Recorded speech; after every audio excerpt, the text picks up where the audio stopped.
Welcome to the 2012 Senior Bowl in Mobile, Alabama. Josh Looney alongside Chiefs head coach Romeo Crennel. And coach, this setting is familiar to you, but it's a little different this year.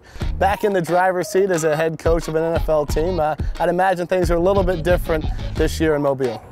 Well, Josh, just a little bit. You know, being in the driver's seat, you get more people shaking your hand and saying hello and congratulations, and you know, all that's nice and good. And then, you know, you got a little tag on your badge that allows you to go on the field if you want to. So that's a little added incentive right there. That's nice.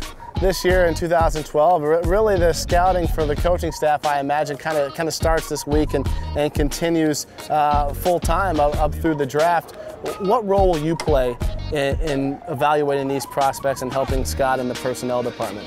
Well, you know, Scott and the personnel guys, they do a really good job, and they started back in the fall, and they've had meetings in December. So they're beginning that stack list. They started that, and so what they do is they give us a little guidance about who to look for, guys they've identified who might be players for us.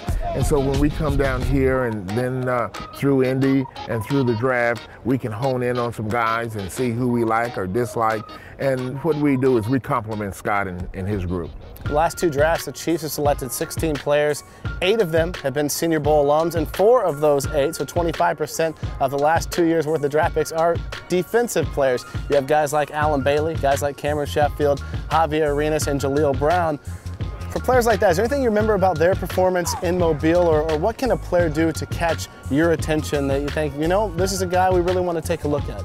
Well, one of the things that makes the Senior Bowl in Mobile so attractive is that pro coaches are coaching these guys, and they do have contact in the drills, you know, and so we get a chance to see these guys do drills where pads are on and they're having contact. They have to react as pro players would, you know, and so what you end up doing is you might see a guy, he makes a good quick pass rush move that catches your eye, and you say, okay, you write his number down, you know, and then say, I like this guy. I saw him make one move, one play, you know, and now you follow up on him and see how he played, see how he does in Indy. And then if he continues to make a play and continues to catch your eye, then that's somebody you can go to Scott and say, Scott, I really like this guy. And then all of those guys you just mentioned that we have on our team down here, they were able to make one play that caught somebody's eye. From the coaching side of things, Romeo, the last time we heard from you, you said you would be evaluating the coaching staff on both sides of the football. What's the status of finalizing the staff for 2012? Well, you know what, we're still in that process and things are going good. We've talked to some people.